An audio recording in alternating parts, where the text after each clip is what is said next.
gente saiu alguns dias do sítio para participar de um encontro ampliado da rede Ecovida. A gente falou melhor disso no vídeo anterior, então para quem não assistiu é legal assistir.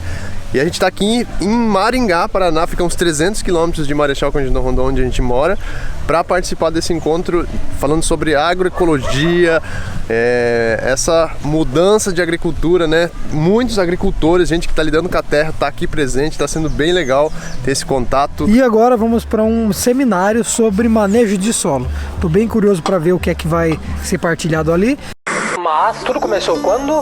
Escolhemos deixar a carreira na engenharia antes mesmo dela iniciar para rodar o Brasil de bicicleta em busca de novos sentidos. Conhecemos várias experiências com foco em vida simples e autônoma. Agora chegou a hora de colocar a mão na massa e viver de um jeito mais autossuficiente junto da terra. Vamos nessa! É o seminário Manejo Ecológico dos Solos e Saúde dos Cultivos, de volta para o futuro. Vocês já refletiram sobre esse título desse seminário? Então é com muito prazer que eu convido a Irene, nossa amiga de longa data, fui caloura da Irene, na Universidade Federal de Viçosa.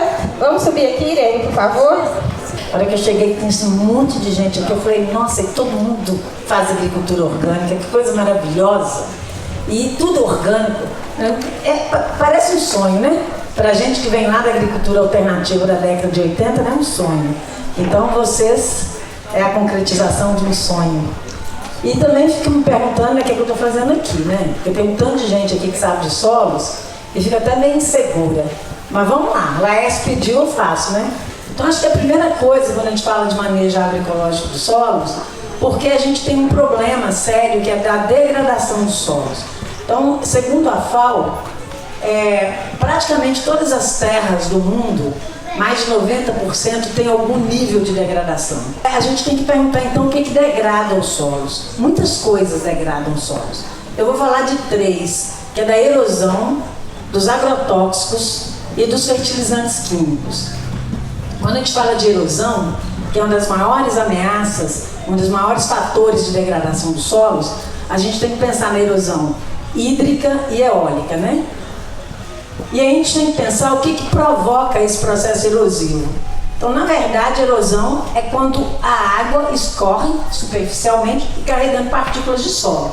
A gente pode ter casos que a água escorra, por exemplo, um pasto de braquiária compactado, que a água escorre e não carrega partícula de solo. Isso não é erosão. Erosão é quando carrega partícula de solo. E por que ela carrega a partícula de solo? Por que a água escorre? É porque ela não infiltra. E por que a água não filtra no solo? Isso tem a ver com a estrutura, com a organização das partículas do solo, que é o que a gente chama de torrão. A estrutura dos solos tropicais, ela é extremamente importante e a gente considera muito mais a fertilidade química, os nutrientes do solo, do que a estrutura dele. E o que é essa estrutura então? De uma forma geral, é claro que a gente vai ter muitas diferenças, né? Os solos do Nordeste, os solos do Acre são diferentes, mas de uma forma geral a gente tem um tipo de solo que a gente dá o nome de latossolo, que ele tem uma estrutura granular. O que é isso? Os torrões desse solo parecem pequenos grânulos. Então é muito argiloso, mas funciona como se fosse areia, porque as partículas são arredondadas. E quando a gente tem a partícula arredondada, eu não consigo apontar, vocês vão ver, ou quando a gente tem uma estrutura, as partículas organizadas em bloco, quem é que tem mais poro? Olha lá, do lado esquerdo e do lado direito. É claro que aquilo do lado direito está exagerado, assim como do lado esquerdo. Nem é tão bloco e nem é tão arredondado, é tortuoso, né? Mas um comporta mais como se fosse bolinhas e o outro comporta mais como se fosse quadradinho. Onde que a gente tem mais poro? Nos que são arredondadinhos. A água vai infiltrar mais. E esse, embora a água infiltra mais, é o que desboroa com facilidade, ele quebra com facilidade. Eu já trabalhei na Emater do Paraná, em Terra Roxa. Eu via lá erosão que cabia uma Scania dentro, porque é um solo muito frágil. Então a água infiltra com muita facilidade, mas é muito frágil. E a gente precisa dessa estrutura granular, porque chove muito. Chove muito, a água precisa de infiltrar. Então a gente precisa da estrutura granular. Agora, por que a gente tem essa estrutura granular? Porque chove muito. Então a gente tem uma coevolução, solo-clima. E por que ao chover muito, a gente tem essa estrutura? Por conta da composição química do solo. Por quê? A gente sabe disso. Quando a chuva passa no solo, a gente fala o quê? Lava o solo. Lava significa o quê? Que está carregando alguns elementos químicos. Por exemplo, o potássio e o cálcio. Eles são lavados. Quando lava o solo, o que fica no solo? Fica os óxidos de ferro e alumínio. Por isso os nossos solos vão ser ácidos, ácido nada, a gente vai ver depois. Por isso que eles vão ter um pH baixo, vão ter muito, por causa do alumínio. E a gente tem os solos coloridos, tem solos vermelhos e amarelos, por conta desse óxido de ferro. E é esse óxido de ferro que vai ser responsável pela estrutura granular. Então, viu? Foi a chuva que lavou, que provocou e formou os grânulos. Só que essa estrutura granular, como ela é muito frágil, eu já falei, o que vai segurar essa estrutura? A vida do solo. Então a gente tem, por exemplo, aqui, é uma hifa, o primeiro quadro aqui, de um fungo. É tão fininho que a gente não vê a olho nu. Olha como é que ela está toda grudada de partículas do solo. Essa rede de fungos que vai então segurar essas partículas de solo. Ou seja, para a gente ter uma estrutura estável, os torrões estáveis, a gente precisa da vida do solo. E o que é muito importante a gente entender? O que destrói essa estrutura? O que destrói os grânulos? O que destrói os torrões da nossa terra? O que é que vai destruir? A gente tem 3 coisas principais, que é a quebra dos torrões, a compactação e o entupimento dos poros. Quem é que quebra os torrões? Principalmente arado e grade. Quando passa, você destorrou o solo, cria poeira, porque você desorganiza as partículas do solo. A compactação, que a gente sabe é o famoso pé de arado de grade, né? Onde passa o disco do arado da grade, que vai causar compactação. Outras máquinas pesadas e o pé de boi ou de vaca, né? Que é um peso muito grande numa patinha muito pequena. Isso causa muita compactação do solo. E o entupimento dos poros, que essa partícula solta, ela cai no solo entupindo esses poros. Quem é que faz as partículas caírem soltas? Arado e grade e a gota de chuva que cai na prova, né, Laércio, Ana? A gota de chuva, quando cai no solo, ela cai como se fosse uma bomba no solo descoberto. Quando ela cai, ela desorganiza as partículas do solo e é como se fossem estilhaços de bomba.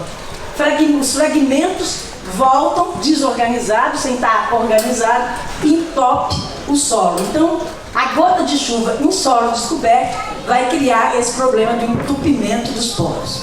Destruiu ou entupiu os poros, a água não infiltra.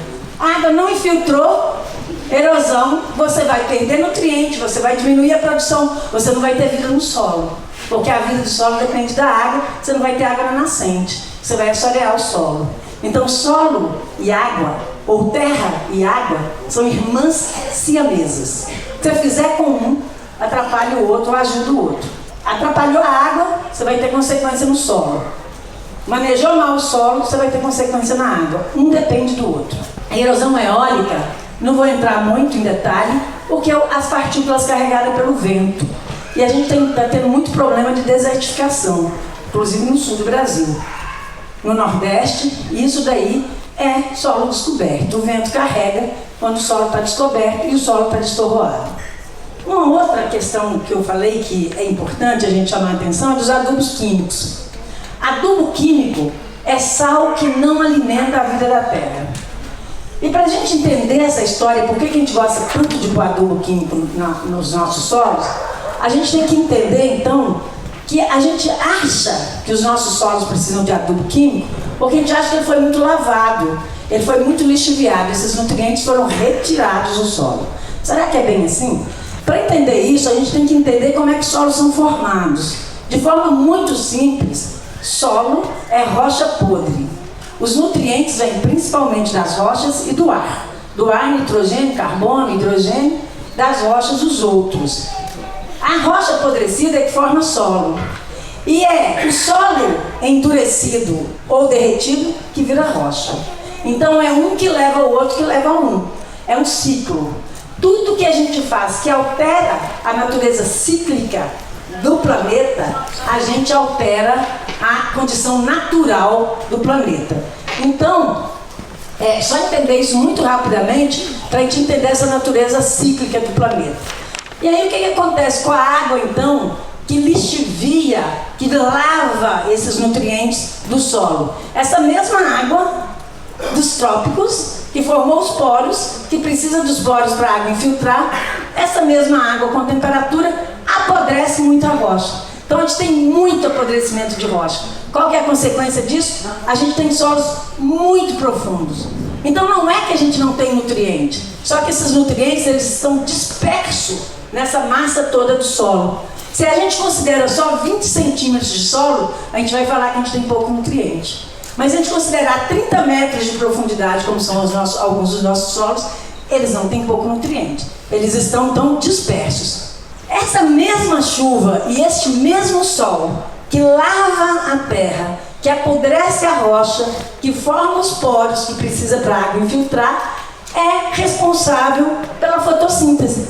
Então, não à toa, a gente tem muita diversidade nos trópicos. E dentro dessa diversidade, a gente tem muitas árvores.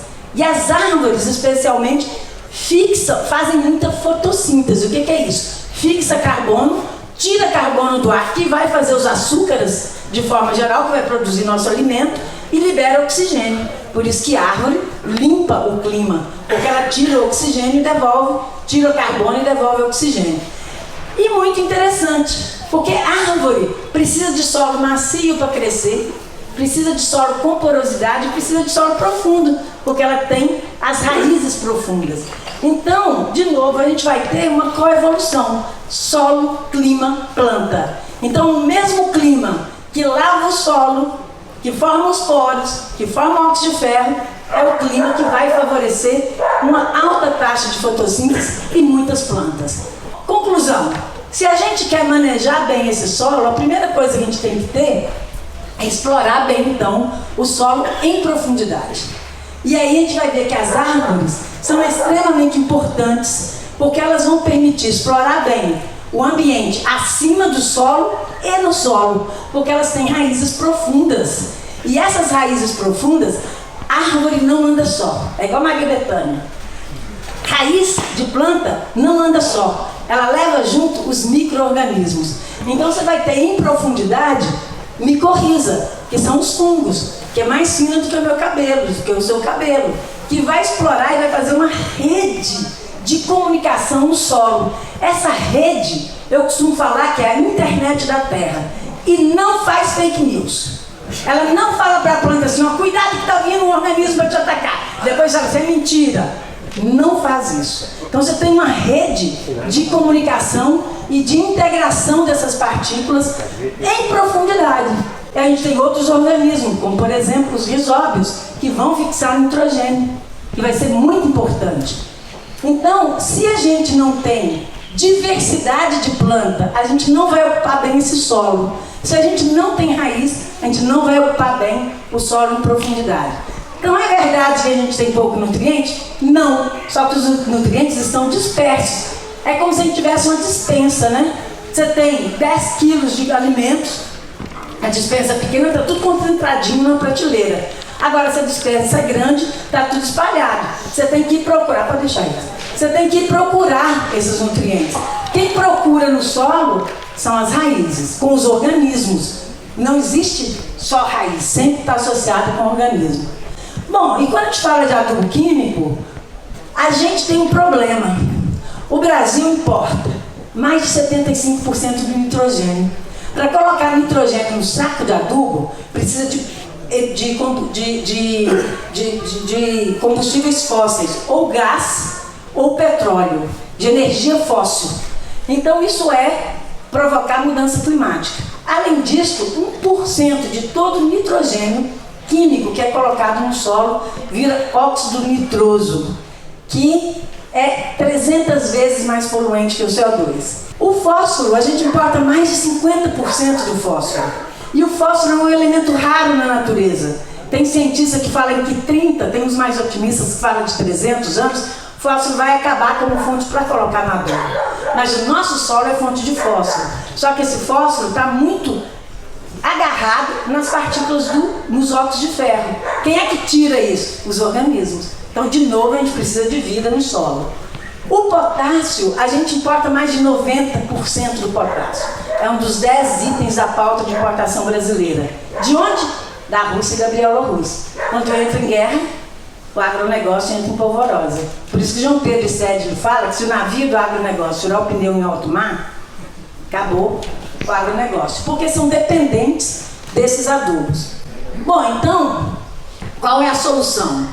A solução é a gente ciclar o que tem no solo, porque as raízes das árvores vão fazer isso, e ciclar os resíduos. Resíduos de cultura, por exemplo, a gás de cana, palha de café, etc. E resto de comida. Esse sítio aqui é um sítio lá no Pará, Tolu, que é o nome da... A menina é Luciana e o cara eu esqueci, mas é a inicial deles. Que eles ciclam, isso ali, ó, casca de coroa de abacaxi, tá vendo? Eles ciclam, todos eles coletam os resíduos orgânicos da cidade, leva para o sítio e faz adubação orgânica direta. Só para dar uma ideia, o Brasil produz em média 1,1 milhão de toneladas de borra de café. E o mundo, 6 milhões de toneladas de casca de ovo por ano. A gente tem que ciclar essas coisas. Mas a gente também tem que ciclar os nossos resíduos. É proibido no Brasil. Mas tem país que, por exemplo, já cicla toda a urina de alguns municípios. A gente faz, em média, 500 litros de xixi por ano. 6 quilos de nitrogênio, 1 quilo de potássio, 400 gramas de fósforo. A gente joga na água para poluir a água. Isso é fonte de nutriente. Isso que você está vendo ali é um vaso separador de xixi e cocô e uma máquina de espalhar xixi na Suécia. É um país rico. Bom, então só para a gente entender que a gente precisa de ciclar esses resíduos todos. E os resíduos inorgânicos, como por exemplo os pó de rocha, que eu não vou entrar em detalhe agora, porque tem uma controvérsia aí com a agricultura orgânica, mas no debate, se precisar, a gente volta a falar. Temos muitas pesquisas com pó de guinais, não é basalto não, que é esse filé mignon que vocês têm, é guinais. Dando muito certo, com muito resultado, desde que mediado pela vida, né? Por isso que essa minhoca está aí. Os agrotóxicos. Começar com o exemplo do Roundup. O Roundup, que é usado no mundo inteiro, é o mais utilizado dos agrotóxicos, tem um efeito direto na comunidade microbiana, nos micro-organismos do solo, planta e nosso intestino. E aí eu queria socializar com vocês, que eu li esse artigo científico recentemente, e ele traz a explicação científica. Eu não sou negacionista, acho que a gente tem que ser crítico à ciência, mas tem muita coisa que a ciência faz que é bom. E esse artigo é muito legal, porque desde 2007 tem grande número de cientistas se dedicando a estudar os nossos micro-organismos do nosso intestino. E eles têm sido considerados como, na verdade, os responsáveis pela nossa saúde e pelas doenças também. Então, eles já nem chamam de flora intestinal, como a gente chamava antes. É o microbioma. É um monte de organismo se interrelacionando um com o outro. E o que eles descobriram, que mostraram? Eu já sabia disso, né? Mas agora está provado cientificamente. É que, na verdade, a diversidade, nem tudo que é cientista, que é provado cientificamente, é bom, hein? E todo conhecimento tradicional é extremamente importante. Mas, como eu disse, a ciência traz também contribuições importantes. Então, o que eles mostraram? Que a diversidade do microbioma do intestino humano é 10% da biodiversidade do solo. É muito, né? 10%. Mas quando você olha os organismos que são ativos no solo, é mais ou menos igual. E o mais legal ainda, ele vai mostrar que tem uma ligação muito próxima, então, entre micro-organismos do solo e do intestino humano, mas que a rizosfera, o que é a rizosfera? É aquela raiz que você levanta a planta e o solo fica grudado na raiz, aquilo que é chamado de rizosfera. O que eles mostram? Que os micro-organismos da rizosfera é igual ao do nosso intestino. Olha que coisa interessante. Nós somos terra e terra somos nós. Então, tudo que a gente fizer contra a planta e contra o solo vai afetar quem? Nosso intestino. Afetou nosso intestino, acabou com a nossa saúde, ou nos deu saúde, né? O que eles mostram também? que a diversidade do microbioma, os nossos micro-organismos, estão diminuindo com a vida moderna. E diminuindo por quê? Primeiro, porque está diminuindo a diversidade de plantas. Olha bem, monocultura das plantas, monocultura no nosso intestino. Então a gente começa a ter menos organismo porque a gente tem monocultura das plantas. Mas eles mostram outras coisas. O pouco contato com o solo e fezes. Aí você fala assim, mas eu vou ter que pegar em fezes humanas? Não, gente. Por exemplo, quando você limpa um curral, aquela poeira que sobe, você acha que você não vai inalar alguma coisa? Vai. Então, esse contato que a gente está falando. Medidas extremas de higiene. Claro que eu não estou falando que não é para lavar as mãos antes de comer. Mas eu estou dizendo que quando eu vou no meu quintal, que nunca entrou nem adubo químico, nem agrotóxico, eu vou lavar a mão mais ou menos, né? Porque é bom ingerir umas partículas de solo, porque é micro-organismo que vai fazer vitamina B12. Então, por que a gente tem que ter medidas extremas de higiene? Ter medo. Terra não suja, purifica, já disse um agricultor lá de Espera Feliz. Bom, antibiótico, alimentos com pouca fibra e processados, ou seja, o nosso alimento. E as práticas de manejo, como eu já falei, a monocultura, os agrotóxicos e adubos e o uso de transgênico. Então, os genes, é óbvio que isso é verdade. Os genes modificados na planta vai para a risosfera e vem para o nosso intestino. Você está achando que coloca um gene para matar uma lagarta no milho e não vai afetar seu intestino? Brincou, né? Não precisa da ciência para a gente saber disso, né? Mas quando ela mostra, a gente pode construir a nossa narrativa para contrapor aqueles que acham que não tem problema nenhum. E o que favorece os micro-organismos do nosso intestino? Os alimentos orgânicos agroecológicos. Por quê? Porque vai ter uma maior diversidade de micro-organismos dentro da planta, que são os endofíticos, e fora das plantas, na superfície das plantas, que são os epífitos. E não é só Roundup, que a gente põe diretamente no solo, que atrapalha e que vai alterar a vida do solo. São os agrotóxicos de uma forma geral. E eu queria socializar isso aqui, porque também para mim foi muito importante o dia que eu entendi que quanto mais agrotóxicos a gente utiliza, mais agrotóxicos a gente precisa utilizar. E esse é um estudo na Universidade de Amsterdã. E por que isso? Rapidamente, só para a gente tentar entender. Vamos imaginar que aquele azul ali é um ácaro praga, que come folha de planta. E o vermelho é um ácaro predador, que come o azul. Quando a gente coloca agrotóxico, o que eu faço? Eu mato o ácaro praga uma vez só, e o vermelho 2 vezes. Por quê? Porque quando eu jogo agrotóxico, eu matei o ácaro praga, mas aquele que sobreviver, ele vai sobreviver sem o inimigo no encalço dele, né? Porque eu matei o inimigo natural. E o inimigo natural que sobreviver, ele não tem alimento, porque eu matei o alimento dele, ou o alimento está envenenado. Então eu mato o inimigo natural, que eu estou chamando de inimigo, mas não é inimigo, não é amigo natural, 2 vezes, e o outro uma vez só. E vocês vão perguntar assim, mas não sabem disso? Sabem, desde 1800. Que quanto mais agrotóxico usa, mais agrotóxico precisa de utilizar. Depois a gente vai perguntar por que então que a gente continua utilizando. Bom, e quem é que alimenta os inimigos naturais ou os amigos naturais? É a diversidade, acima do solo e no solo. Por isso que os agricultores lá da Zona da Mata dizem, a monocultura não é de Deus. Porque quando Deus fez o mundo, fez tudo junto e misturado e diz, cuidai-vos. E aí quando a gente fala de monocultura, quando a gente fala de diversidade, tem várias formas de fazer um manejo biodiverso. Em cima um café da Zona da Mata Mineira, e embaixo um campo de cultivo de batata na Holanda. Essas faixas de flores estão em todos os lugares na Holanda agora. E eles sabem a distância de uma faixa para outra, para estar trazendo os amigos naturais. Bom, esse estudo que a gente fez na Zona da Mata é muito legal, porque ele mostra que a gente tem mais amigos naturais do que praga. E por que isso é muito importante? Eu já ouvi pesquisador famoso, entre aspas, da Embrapa, não é? É igual a universidade, viu, gente? Embrapa, universidade, é todo mundo mesmo, tem gente boa e gente ruim. Mas eu já vi professor pesquisador da Embrapa falando no Senado Federal que a gente precisa de usar agrotóxico porque nós temos muita diversidade. É o contrário. A gente não precisa usar porque a gente tem muita diversidade. E esse estudo mostra isso. A estudante, que hoje é professora lá do IFE de Teoflotone, ela coletou, se alimentando no Ingá, no hangar, né, como chama, no nectário floral, que algumas plantas têm, então não depende das flores. Esse ingá, consorciado com café, ela coletou 79 espécies de artrópodes, que são os insetos e as aranhas. Destes, 80% eram amigos naturais. Ou seja, temos mais praga ou mais amigos naturais? Temos mais organismos indesejados, porque praga somos nós, né? Do que amigos naturais. Dentre esses amigos naturais, 16 eram inimigos da broca e do bicho mineiro, que são os principais organismos que causam problema no café.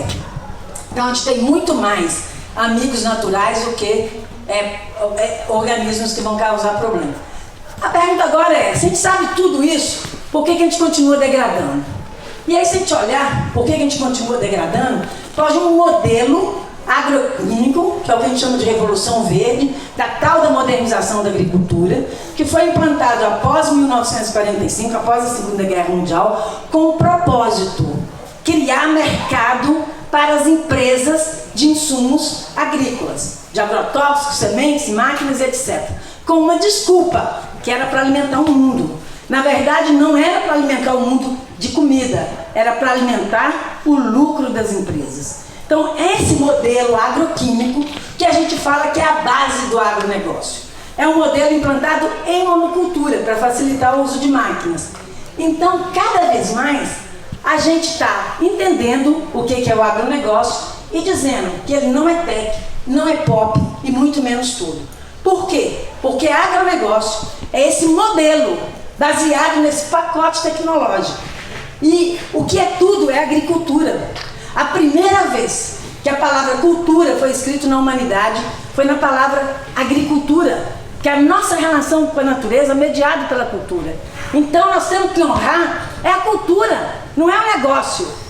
O agronegócio é parte, pode ser parte da agricultura, que não daquele modelo que eu quero. Então, como diz um agricultor jovem lá de Espera Feliz, tem gente que não tem nem terra debaixo da unha e acha que é do agro. Quando eu escuto a palavra agro, eu até arrepio. A gente tem que honrar as palavras agronomia, agroecologia, agronegócio e agricultura. E a gente tem que entender o que é isso. Porque eles querem homogeneizar. Para tudo é agro. Para eles passarem o trator em cima da gente.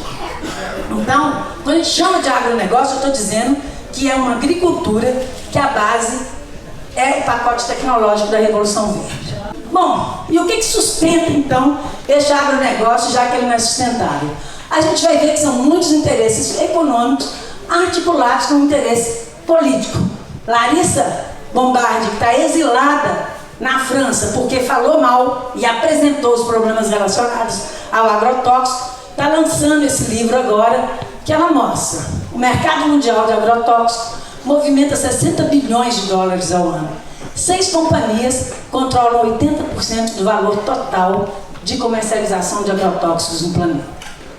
A Bayer, Corteva e Syngenta, 3 daquelas 6, controlam mais de 80% do mercado de sementes. As grandes corporações, elas subordinam a agricultura. Então, o tal do agro, que acha que é poderoso, é dominado por essas empresas. Quem ganha lucro, quem tem lucro, é o mercado financeiro e esse grande complexo industrial. Se eles soubessem disso, eles estariam do nosso lado e não do lado de lá. Bom, além disso, no Brasil, a gente tem um problema sério do latifúndio. O país nunca fez reforma agrária. E tem uma tal de Lei das Terras de 1850, já ouviram falar dela? A gente devia estudar essa lei nas escolas e não estuda.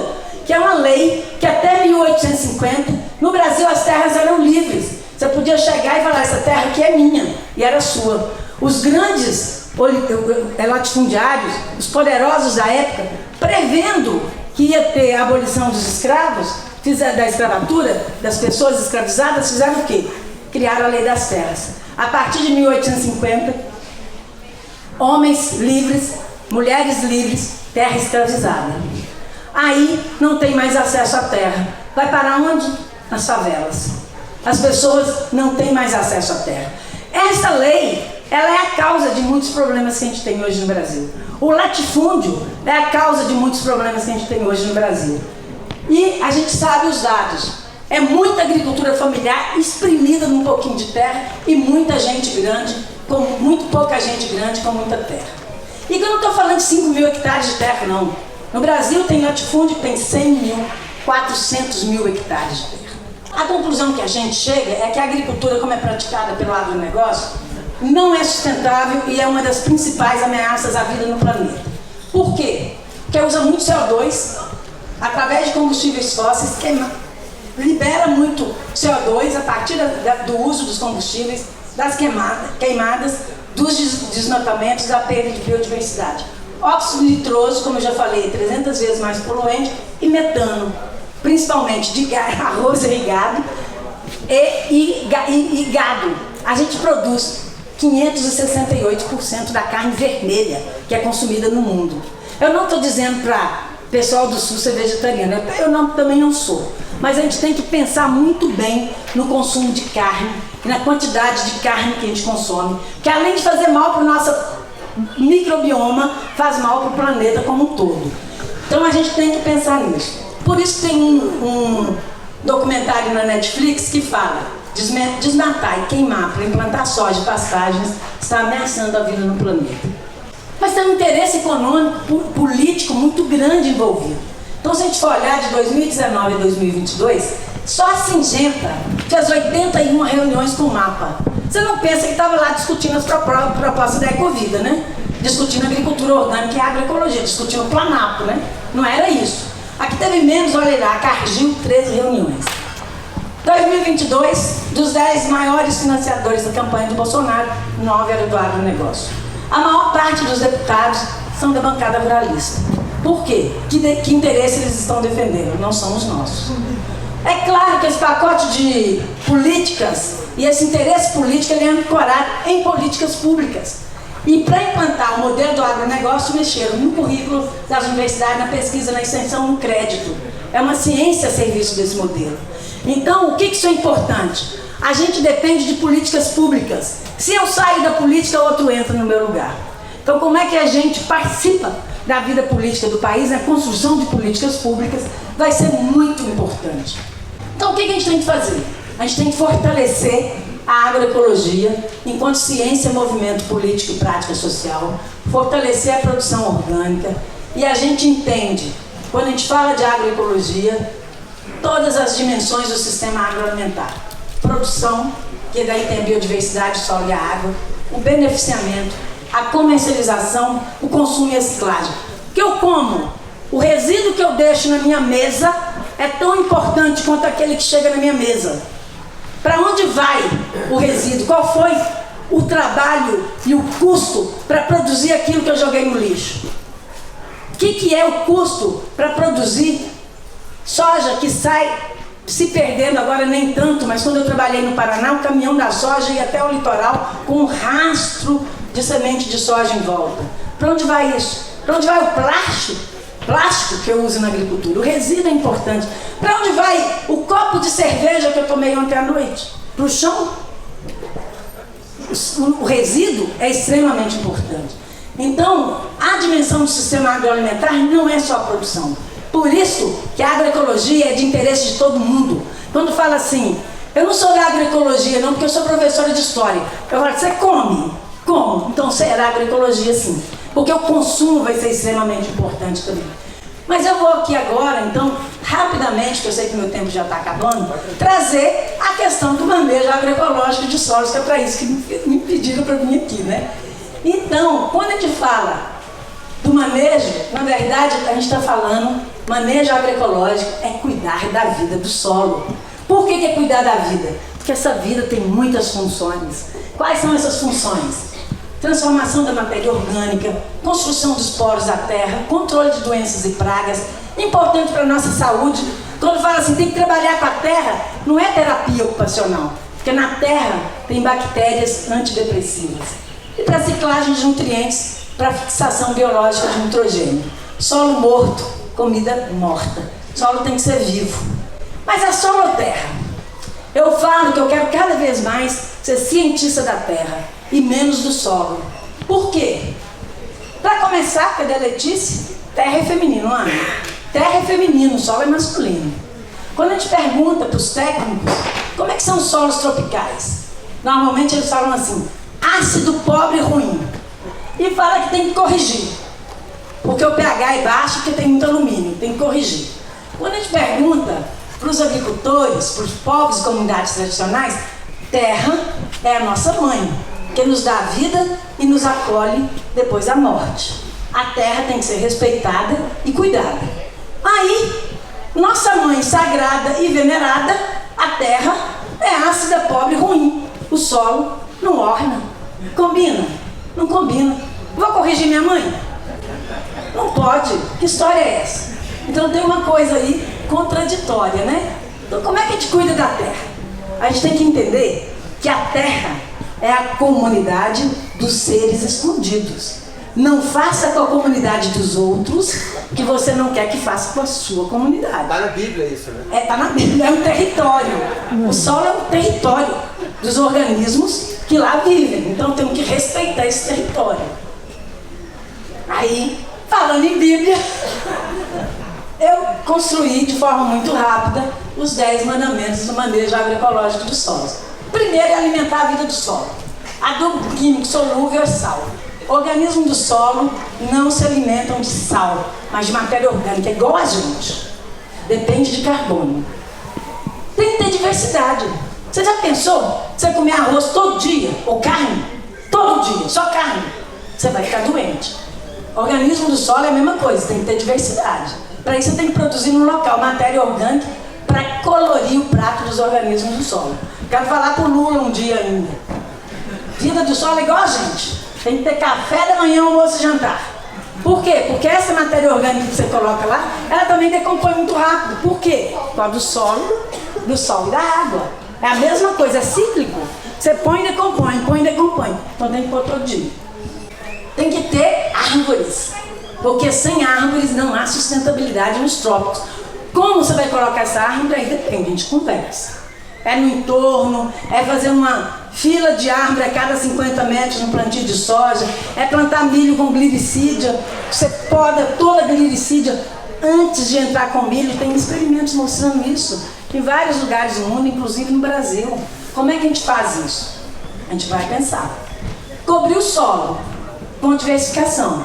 Solo descoberto, vocês viram, é motivo para erosão, é eólica e hídrica. Tem um agricultor que fala, eu gosto dos matos miúdos, porque eles cobrem o solo. E a gente chama esses matos miúdos de erva daninha. Achei um livro, pena que eu não consegui baixar. A erva daninha das passagens do Paraná. Gente, eu só vi algumas das ervas daninhas. Estava lá até carne de santo. Eu falei, quem chama carne de santo de erva daninha tem que ir para o inferno. Porque não é possível, né? Então, o que é essa vegetação que vai, inclusive, atrair muitos polinizadores, muitos inimigos naturais. Por exemplo, o picão que está lá no meio da horta, a capixoba, a serralha, não sei se vocês têm isso aqui, né? Não lembro mais. Até para vender, né? Tudo isso atrai polinizador e inimigos naturais. É o repolho no meio da erva daninha. A gente tem que cuidar bem dos animais. Então, arborizar as pastagens, controlar o número de animais na pastagem. Pastagem, 45% das nossas terras no Brasil são destinadas a pastagens. A maioria delas são degradadas. O Rio de Janeiro, de cada 4 hectares, 3 é pastagem. Minas Gerais, na zona da mata, de cada 10 hectares, 6 é pastagens. Então, e tudo degradado. E como é que a gente pensa em alimentar bem os nossos animais? Sem soja transgênica, com agrotóxicos produzida no sul do Brasil, pelo amor de Deus.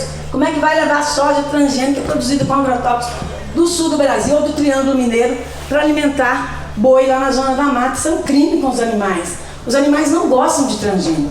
Como diz uma agricultora de uma comunidade quilombola, a vaca passou no meio do milho transgênico e foi chupar manga. Ela prefere a manga. E a gente tem relato no Brasil inteiro. Porco do mato, vaca, cachorro, galinha, elefante. Ninguém gosta de transgênico como se não tiver outro. Então a gente tem que pensar nisso. Essa técnica do tambor, a gente aprendeu com o povo do Rio Grande do Sul. De fazer os sacos de silagem, né? Que ajuda muito a usar os alimentos que tem na propriedade. Não deixar a água embora. Infiltrar o máximo, segurar o máximo. Inclusive com práticas mecânicas, mas não só, como os terraços, as barraginhas, né? Que é muito utilizado. Não queimar, né? Então, resíduo de quintal não é lixo, é matéria orgânica, não pode queimar. Tem que virar de comida para o solo. Não destruir a casa dos organismos e não quebrar suas redes. Aração e gradagem, plantio direto, sem veneno e sem monocultura. Aproveitar bem os resíduos. Por exemplo, o minhocárdio campeiro também é da Embrapa de Pelotas, essa tecnologia.